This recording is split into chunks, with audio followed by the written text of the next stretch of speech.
Алла Тағала өзінің дінін, өзінің пайғамбарын, өзінің кітабын, Құранды одан қала берсе өзінің құлдарын, иман келтірген құлдарын әсіресе ол Алла өзі сақтап тұрады. Сондықтан біз елімізде, қазақ елімізде, Қазақстанымызда осы дін саласы ма, дін саласында адал қызмет жасап, дін қызметкері біз болғаннан кейін бұл үлкен аманат.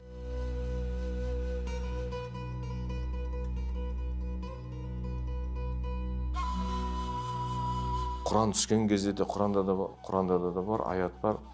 Бисмиллахир-рахманир-рахим. Инна аразынал аманаты деп келеді аятта.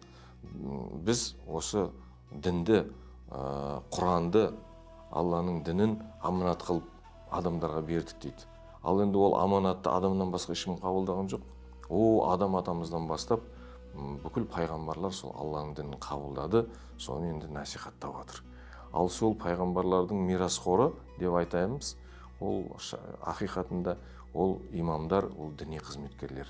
Сол Алланың дінін халыққа, адам затына жеткізіп жатқан сол біздің Қазақстан мұсылмандар діни басқармасы.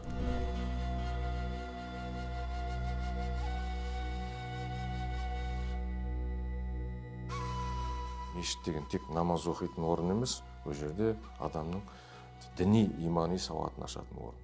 Мешітке келуші жамағаттардың ұстазы кім десек, мешіттің имамы ғой қазір. Ал енді мешіттің имамы қандай болу керек? Мешіттің имамы өзі үлгілі адам болу керек.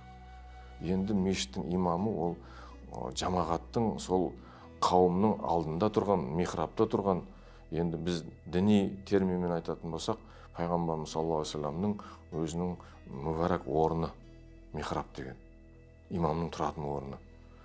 Ол шайтанмен соғысатын орын, былай айтқанда. Имамды бағаласақ, имамды құрметтесек, сыйласақ, онда біз Құдайдың дінін құрметтеген боламыз. Құдайдың дінін құрметтесек, жоғары көтеретін болсақ, онда біз Алла Тағаланы ұлықтаған боламыз.